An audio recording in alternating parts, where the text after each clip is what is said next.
승리와 패배가 있습니다. 스포츠는 무승부도 있고 또 참가하는 데 의미가 있다. 그럴 수 있지만 전쟁은 그럴 수 없습니다. 어떤 형태로든지 전쟁이 시작이 되면 그렇게 무승부로 끝날 수 있지 않습니다. 전쟁에서의 결과는 죽음, 적을 죽이지 않으면 내가 죽는, 그리고 우리가 그를 이기지 못하면 우리는 지고 그들은 이기게 되는 그런 결과를 가져. 오늘날에는 조금 상황이 다르기는 하지만 이 여호수아 시대를 근거로 설명을 하면 전쟁에서 지면 첫째는 죽임 당하는 것이고 두 번째는 노예가 되는 것. 그러니 그 전쟁에서 적당하게 싸울 수가 없습니다. 아주 죽음을 불사하고 그리고 전쟁을 하는 것입니다. 그래 보이지 않습니다만 실제로 오늘날의 우리들의 신앙생활을 영적 전투라고 말합니다. 영적 전쟁, 영적 전투 그렇게 말합니다. 전쟁과 전투는 조금 차이가 있습니다. 단어적인 이해까지 이 시간에 하려고 생각하지 않겠습니다. 우리는 이기든지 지든지 이게 영적 전쟁이라면 그 영적 전쟁에서 이기는 자와 지는 자의 결과는 전쟁에서 이기는 거 지는 것과 같습니다. 우리는 살기 위해서 영적 전쟁을 이겨야만 합니다. 우리는 다른 그 어떤 것을 싸움에서는 때때로 중과보적으로 질 수도 있고 오늘은 지고 내일은 이길 수도 있습니다. 그러나 영적인 싸움, 영적 전쟁에서는 항상 예수 그리스도의 이름으로 나가서 완벽한 승리를 이끌어내야만 합니다. 그런데 실제로 우리는 영적 전쟁에서 그렇게 이기는 경우가 많지 않아서 우리는 늘 영적으로 패하고 또 사탄에게 놀림감이 되고 사탄에게 끌려다니고 이런 결과를 가져옵니다. 오늘 성경의 여리고성의 전투로 한번 가보십시다. 혹시 이스라엘 지도 있으면 알아? 네. 지금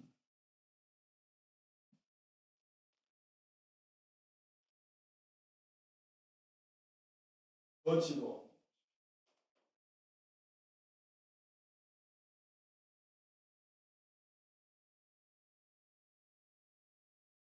이 지도 한번 보십시오. 사실은 이스라엘 백성들이 여기까지 이렇게 올라가서 살았습니다. 12지파, 이스라엘의 12지파, 모세를 따라오면서 그랬다가 조정이 되어져서 이렇게 내려오죠. 여기서 이게 요단강인데 요단강을 가운데다가 두고 이제 여리고로 넘어갑니다. 우리가 생각할 때 이 모세의 여호수아의 이 전쟁 때문에 그 요단강이 어마어마한 강일 거라고 오해들을 하죠. 사실은 요단강은 그렇게 굉장한 강은 아닙니다. 그런데 중요한 것은 우리 하나님께서 이스라엘 백성들이 요단강을 건너가게 하실 때 그때가 우기철이어서 어마어마하게 물이 쏟아졌고 그 쏟아진 물들을 통해서 양쪽의 강 거리를 우리들이 그냥 일반적인 미터법으로 말하면 한 2km 정도. 이게 고고학적. 그러니까 그건 정말 강이 되는 거죠. 오늘날에는 여러 가지 더 심합니다. 더 위에 가닐리 호수에서 여기서 물이 이렇게 흘러서 그러니까 어떤 강도 어느 자리부터 어디까지나 강이다 이렇게 설명하지 않잖아요. 아론지로부터 시작을 해서 내려오는 그러지 않는데 요단강은 아주 쭉 쪄나가서 이 자리에서부터 시작해요. 이 자리에 가면 우리들 이런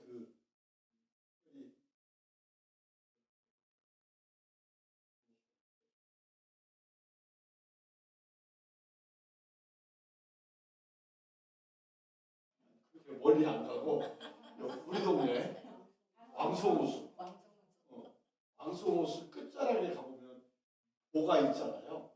물 이렇게 올려서 물 빠져나가게 만들기도 하고 못 나가게 막기도 하고 하는 곳 있잖아요. 그런 것 같은 게 있어요. 이 자리 끝자리에. 이게 가닐료 호수에서 물을 많이 내려보내는 생각이 있으면 그리고 물을 못 내려보내게 하면 이 자리에서 조절할 수 있는 보가 있다. 근데 그 보가 너무 조그만해서 사실 실망을 좀 했어요. 하여튼 여기서 그래요. 그래서 여기서 물을 많이 내려보내주면 물이 많고 물을 적게 내려보내주면 바싹 말라. 그런 거예요. 근데 요뿐만 아니라 양쪽에 있는 크고 작은 강들이 있는데 이 강들마저도 양쪽이 다 광야이니까 물이 그렇게 그래서 이 강으로 내려올 때 지금은 어느 자리는 그냥 훅 뛰면 이쪽에서 뒤로 한 네댓 발 물러났다가 뛰면 훅 건너가 그런 일들이 있을 수 있는 곳도 있는 거죠. 그래서 지금 현재 이 여리고 이 앞은 아무래도 가장 끝 하류잖아요. 여기가 상류라면 여기가 가장 하류잖아요. 그러니까 강폭도 높고 물도 많고 그럴 수밖에 없는데 그렇다고 해서 그렇게 어마어마하지는 않다는 거죠. 그러나 적어도 여호수아가 강을 건널 때는 이 자리가 2km 정도의 강폭을 만들어요.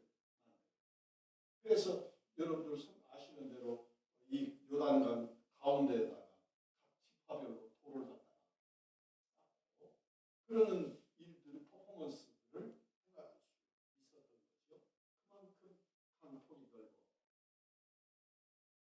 여기에 이렇게 넘어갑니다. 근데 처음에 넘어가면 실제로 이스라엘 백성들이 요단강을 딱 건너서 발을 디뎠을 때 그 자리는 길갈이라고 하는 곳입니다.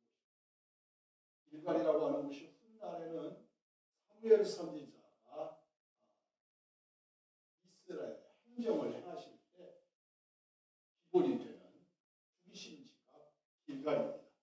이 길갈에 도착을 해서 여기서 이스라엘 백성들이 움직이지 않고 여기서부터 하나님의 역사를 따라서 작전을 해.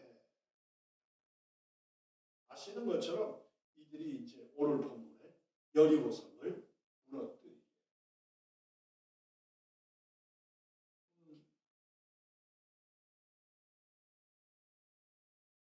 이 여리고성을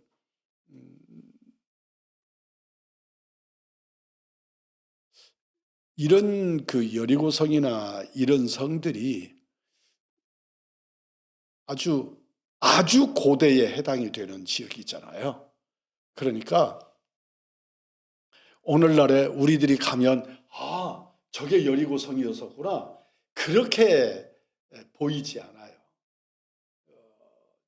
거의 펜스로 아주 오래된 유적지니까 보호하기 위해서 펜스로 쳐놓고 그렇게 하는데 거기에 소개되어 있는 내용을 보면 그 자리에 이렇게 펜스에 소개되어 있는 내용을 보면 여리고성의 성벽의 넓이가 이렇게 성을 이렇게 쌓잖아요.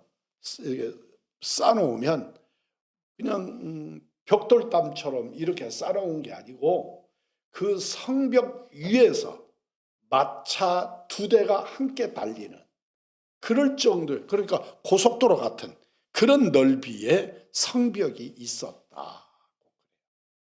그러니까 그런 성벽은 지진이 나면 그냥 흔들릴 정도지 그 성벽이 쏟아져 내린다, 이런 건 거의 없었을 법한 그렇게 쌓아놓은 성벽이었다. 그리고 이 성벽에서 한번 보세요. 이 볼펜이 지진이 나서 흔들렸다. 그러면 지진이 흔드는 방법에 따라서 쓰러지는 자리가 다르겠죠. 그런데 요 지진이 일어나서 쏟아질 때 이게 이스라엘 백성들에게 어느 쪽으로 쓰러지면 이게 유리한가요? 여리고성이 안쪽으로 쏟아져요. 그러니까 지금 성 밖에서 이렇게 공격해 들어가고 있잖아요. 그런데 이 안에 여리고라면 성벽이 안쪽으로 쏟아지면 타고 들어가기가 쉽겠죠. 그런데 기본적으로 여러분 성벽을 쌓으면 어느 방향으로 넘어져도 어느 방향으로 넘어지도록 성벽을 쌓겠어요. 바깥으로. 그래서 여러분들 군대에 가면 그 군 부대 주변에 철조망을 치는데 그 철조망이 다 밖으로 이렇게 돼 있죠. 밖으로 이렇게 돼 있죠. 그러니까 이게 이렇게 돼 있으면 타고 넘어가면 되잖아요. 그러니까 이걸 이렇게 해놓음으로써 밖에 있는 사람들이 이걸 타고 넘어가지 못하도록 해놓은 것이죠. 근데 이 여리고성은 확실하게 꼭 밖에 있는 여리고 그 여호수아의 군대가 손으로 밀어가지고 그 성벽이 무너진 것처럼 안으로 다 무너져. 그런데 그러면 이게 이제 아주 독특한 것들 중에 어느 한 지역만 그래요. 대개 성이 원형으로 이렇게 만들어져 있는 것이 분명하죠. 여기는 특별히 여리고성은 왜냐하면 여리고성을 한 바퀴씩 돌았잖아요. 그리고 마지막 날은 7바퀴를 돌지요. 그러니까 이 성이 어떤 형태로든지 성 싸서 이쪽 끝에서 이쪽 끝까지 다 있는 거잖아요. 그런데 이 성이 다 안으로 쏟아져요. 그러니까 이 성이 어떻게 무너졌는지 특별히 여리고성이 무너진 일과 사건에 관해서 고고학자들은 굉장한 관심이 있지요. 왜냐하면 하나님이 무너뜨리신 거니까. 하나님이 무너뜨리셨는데 하나님이 손으로 이렇게 쏟아서 이렇게 하신 것은 아니고 지진이나 그 어떤 방법을 사용하셨을 거니까 그 사용하신 성벽이 어떻게 무너졌을까를 연구하는 것이어서 아주 고고학적으로 중요하게 연구를 하는 곳 중에 하나인데 이 성벽이 다 안으로 무너져 있는 그런 성벽의 형태라는 거죠. 그래서 여기를 연구하는 사람들은 아주 놀라지 않을 수가 없다. 지난번에 제가 2번을 그곳에 갔는데 2번을 갔을 때 다 실제로 여리고성 안에 들어가 보지 못했어요. 그 무너진 성벽 가까이 바로 그냥 발밑에까지는 갔는데 그럼에도 불구하고 그 자리가 전부 펜스로 쳐져서 설명은 자세하게 해놨지만 실제로 여리고성 안에 들어가 보지는 못했다 하는 겁니다.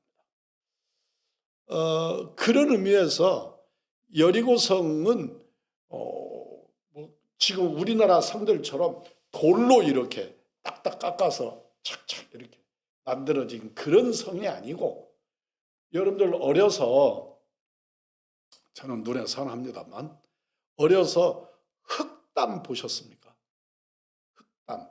흙담을 어떻게 쌓느냐면, 냇가에서 돌을, 요만한 돌들을, 정말 우리 머리만한 그런 돌들을 엄청 실어다가 놓고, 또 논에서 흙을 이만큼 해서 지푸라기하고 뒤섞어가지고 밑에다가 주초돌을 놓고, 그 다음에 진흙을 깔고, 그리고 위에다가 다시 돌을 넣고, 그리고 다시 흙을 넣고, 그렇게 해서 이렇게 쌓아 올리는 거죠. 그리고 젤로 지붕에는 지푸라기로 나래를 엮어서 쭉 이렇게 돌려놓는 그런 담이 정말 튼튼합니다. 그런 담은 튼튼하죠. 제가 보니까 저희 집 어려서 쌓았던 담이 세월은 못 이기더라고요. 그런데 무슨 우마차나 이런 것들이 부딪히면 그것이 무너지지 담이 무너지지 않아요. 그렇게 튼튼해요. 그런데 그 넓이가 담이라고 하면 한 50cm 넓으면 40cm에서 50cm 정도의 담 높이로 해서 우리 키만큼 이렇게 해놓는 건데, 여리고성은 마차 2대가 이렇게 갈 정도니까 이건 언덕이죠, 언덕. 그런 담이, 성이 무너졌다. 무너져 내렸는데 쏟아져 내리도록 무너져 내렸다. 이게 일반적인 방법으로는 불가능했다.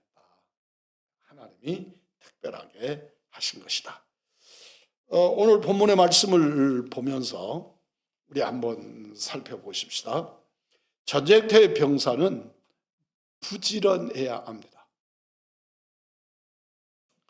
이스라엘 백성들은 여리고성의 전투를 위해서 아침 일찍부터 일어나서 하나님의 명령을 준수했습니다. 이스라엘의 백성들처럼 그 어떤 일에도 승리하기를 원하는 사람들은 부지런해야 합니다. 그건 전쟁만이 아니고 장사하는 사람들, 농사 짓는 사람들, 사업하는 사람들 모두가 다, 예수 믿는 사람들까지도 부지런해야 합니다.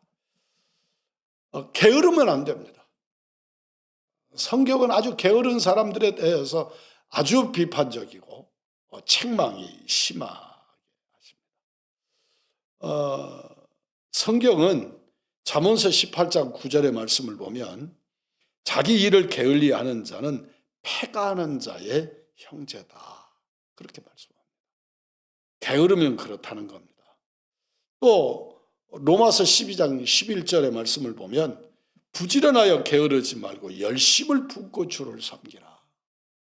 여러분 너무 잘하는 말씀입니다. 한번 같이 해볼까요? 부지런하여 게으르지 말고 열심을 품고 주를 섬기라. 전도를 하면 자기 게을러서 교회 잘 못 다닌다고 말하는 사람도 있어요. 정말 예수 믿는 거 부지런해야. 왜 그러냐 그러면 예수만 믿는 게 아니기 때문에 그렇습니다. 우리는 세상 사람들과 똑같이 일도 하고 사업도 하고 직장생활도 하고 그러면서 예수도 믿는 거잖아요. 그러니까 우리는 다른 사람은 한 가지만 해도 되는데 우리는 두 가지를 하는데 더 잘해야 하니까 우리는 훨씬 더 부지런해야 합니다. 게으름과 나태는 우리의 영혼을 병들게 하고 썩게 하는 요인입니다. 게으르면 안 된다는 겁니다. 그 옛날에 요사이는 새벽기도 새벽기도 길게 말 안 하려고 합니다. 하여튼 오늘 우리들 사람들은 기도하지 않지요. 우리 한국 사람들은 기도를 어느 때 했어요? 새벽에 했어요. 새벽에 했습니다. 목회하면서도 보니까 새벽에 기도하지 않으면 기도할 시간이 없어요, 사실은. 그러면 무엇인가를 안 해야 돼. 뭔가를 포기해야 돼요. 그런데 새벽 시간에 기도를 드리면 우리는 그만큼 시간을 벌지요. 매일매일 기도할 수 있습니다. 우리는 하나님 앞에서 주님의 일을 위하여, 영광을 위하여, 영적 진보를 위하여 세상의 악한 세력과 영적 싸움을 계속하는 우리는 아침부터 저녁까지 시간을 낭비하지 않고 영적인 삶과 신령한 일을 위해서 부지런해야 합니다. 아무리 두뇌가 좋고 비상한 사람이라도 게으르면 자신의 직무를 다 할 수 없습니다. 오늘 어떤 영상을 하나 보니까 우리 한국 사람이 세계에서 머리 좋은 걸로 따지니까 5번째이더라고요. 우리 한국이 5번째. 한국 사람이 5번째이더라고요. 세계에서 제일 머리 좋은 사람, IQ가 좋은 사람이 어디냐? 그랬더니 어디일 것 같아요? 네? 어디? 이스라엘. 다들 그렇게 생각하시지요. 저도 의외로 놀랬습니다. 이스라엘은 36번째든가 뭐 그렇더라고요. 우리 한국이 5번째고 제일 머리 좋은 나라, IQ가 높은 나라가 일본이더라고요. 일본이 제일 높고 그 다음이 중국, 대만, 그리고 뭐 가운데 누가 하나 끼었는데, 그리고 우리 대한민국. 우리하고 북한하고도 또 차이가 있어요. 북한하고 우리하고 차이가 있고 중국하고 대만하고 차이가 있고 그렇더라고요.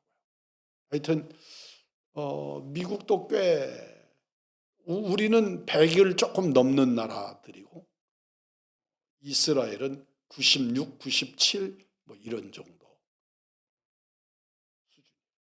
근데 하여튼 우리는 그렇게 두뇌가 좋고 비상하면 어떤 일에 있어서 효과가 있겠죠.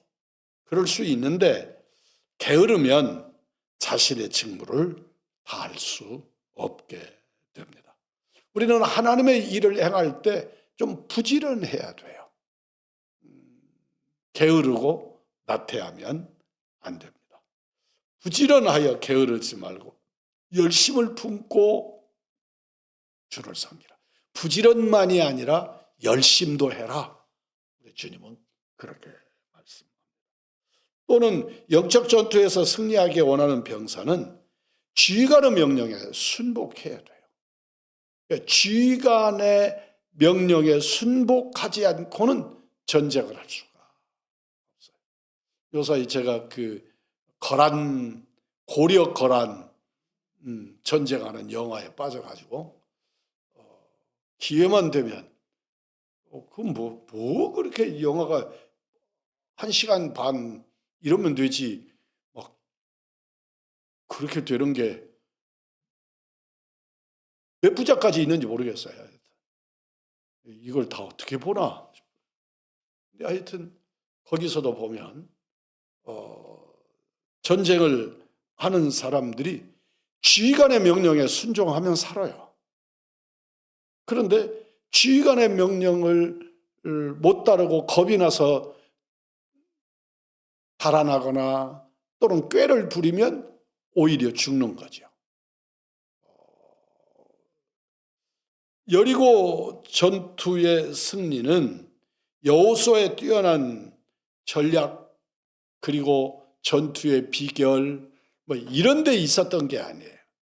여기서의 전략은 하나님의 전략이에요. 그러니까 지휘관의 명령에 철저히 순복해야 하는 거예요. 여호수아는 하나님이 전해주시는 것을 백성들에게 따르라고 명령해 주는 것에 불과해요.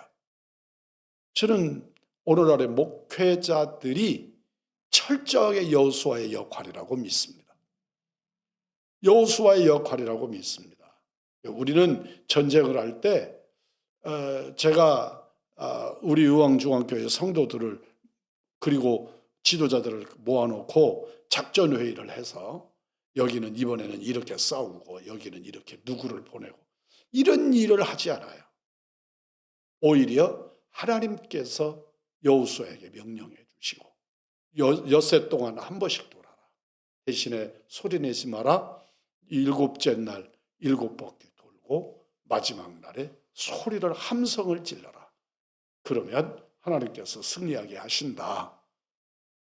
그러니까 여호수아의 작전이나 여호수아의 어떤 지혜로 이 일을 하지 않아요.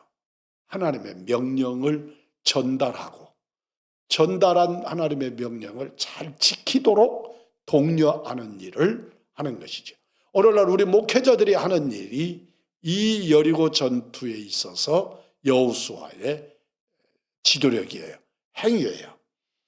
우리는 철저히 순종한 이스라엘은 완벽한 승리를 이끌어내는 것을 발견하게 됩니다.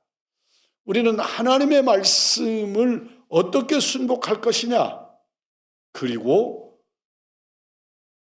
죽기까지 그 전쟁에서 아까 말씀드렸잖아요. 패하면 죽는 거예요. 그런데 그 생명을 맡길 때만 순복할 수 있는 거죠. 맡겼더니 전쟁에서 승리했습니다. 목자의 가르침에 순복할 때 영적인 싸움은 승리할 수 있다는 것입니다. 적어도 주의 종들은 어떤 특별한 비밀스러운 방법을 찾아내서 그렇게 전쟁을 치르지 않습니다. 우리는 전쟁을 하지만, 영적 전쟁을 하지만 철저하게 하나님의 말씀, 성경에 근거해서 하나님의 말씀에 근거한 작전을 펼치는 것이죠.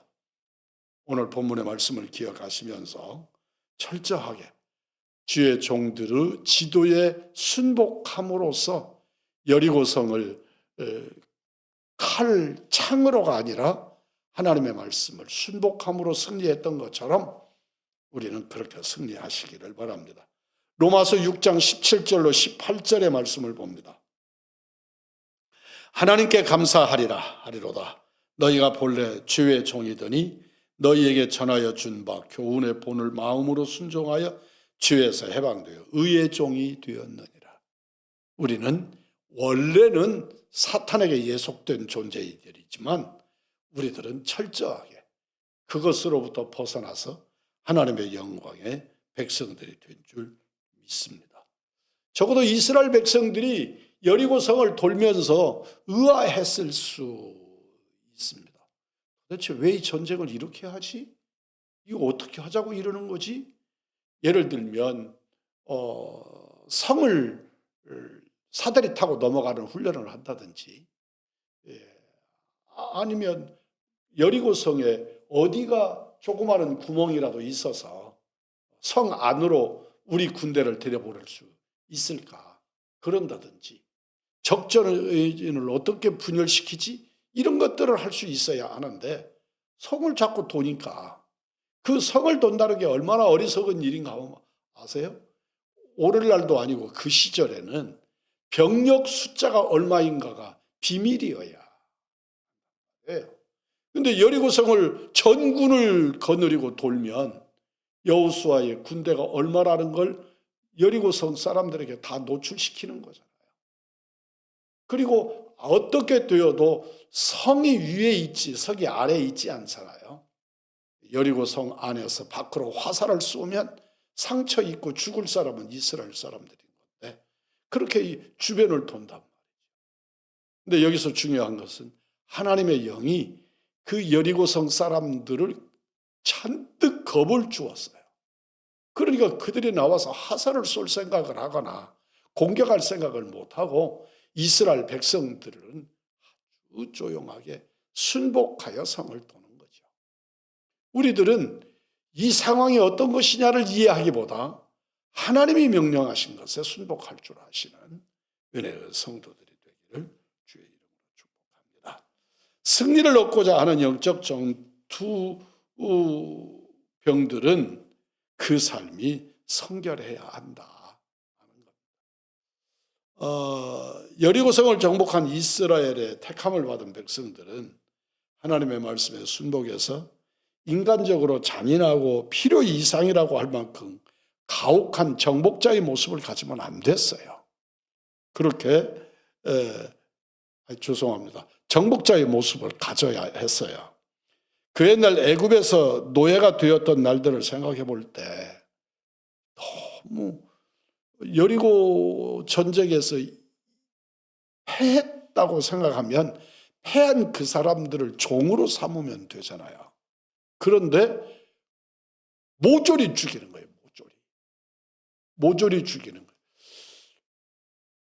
이럴 때 우리 인간들은 휴머니즘이 일어나요. 이 사람들도 부모가 있을 것이고 이 사람들도 자식이 있을 것이고, 그런데 이렇게 죽이면 되냐, 그런 생각. 그래서 사울 왕이 전쟁터에 나가서 이렇게 몸이 상하거나 장애가 있거나 그런 것을 죽이지만 건강한 사람들을 안 죽이고, 또 짐승들도 건강한 짐승들은 안 죽이고 끌고 왔다가 하나님 앞에 혼인하는 일들을 당하지요. 그러니까 우리가 하나님보다 더 자비로워요. 그렇게 생각한단 말이에요. 하나님이 너무 잔인하시다. 근데 여러분, 왜 그랬을까요? 왜 그러셨을까요? 이 말씀의 의미를 보면 이스라엘 백성들이 광야에서 40년을 훈련하는 방법이 뭐냐면, 가나안 땅에 들어가서 결단코 그 땅의 사람들과 한 덩어리가 되지 않고 또 그 땅의 신을 섬기지 않게 하는 거거든요. 그런데 이 사람들은 들어가자마자 여리고 사람들하고도 사이좋기를 바라고, 또 그곳에 가서 그 사람들을 종으로 부려서 조금 편하게 농사짓고 또 종들을 부리고 싶은 그런 인간적 욕망들이 일어난다. 하나님께서는 그들을 모조리 다 죽이라고 명령합니다. 아이성의 공격이 비참하게 패합니다. 이유는 하나님의 것을 도둑질한 부정한 범죄가 있었기 때문이시죠. 우리가 잘 알지요. 승리는 우리에게 있는 게 아니고 하나님께 있습니다. 그러므로 하나님께 영광을 돌려야 하고 하나님의 것은 하나님께 분별을 해야 합니다. 그런데 우리 찬송가에서도 고백하는 것처럼 그 아간이라고 하는 단 한 사람의 범죄가 아이성 전투를 패전으로 이끄는 결과를 가져오게. 우리는 늘 돌이켜 보십시오. 내 안에, 내 속에 아간의 속성이 있는지를 살펴야 합니다. 날마다 아간이 내 안에 존재하는 거죠. 인간적인 욕심이나 인간적인 어떤 목표가 있어서 하나님의 뜻을 대적하는 일들이 얼마든지 있습니다. 이방의 우상 숭배와 이방 문화로부터 단절을 의미하는데, 오늘날 우리들이 살고 있는 이 시대는 단절이 아니라 수용이고 포용을 목표로 합니다. 그래서 오늘날의 교회에서 세상의 문화가 완전히 교회를 뒤덮고, 교회는 그곳에서 바위 틈사기 위해서 새싹이 나는 것처럼 그렇게 명맥을 유지하는 수준으로 우리가 하나님의 교회가 그렇게 갑니다. 문화라는 이유로 세상이 다 그렇다는 핑계로 하나님의 복음을 떠나서 혼합종교, 혼합된 복음을 우리가 받아들이려고 시도합니다. 마태복음 5장 8절의 말씀을 봅니다. 마음이 청결한 자는 복이 있나니 저희가 하나님을 볼 것이다. 마음이 청결해야 하나님을 볼 수 있다. 그러니까 우리가 복음 전하면서 하나님 보여달라는 사람들이 있지요. 그 사람들이 하나님을 보는 방법은 어떤 방법이 있을까요?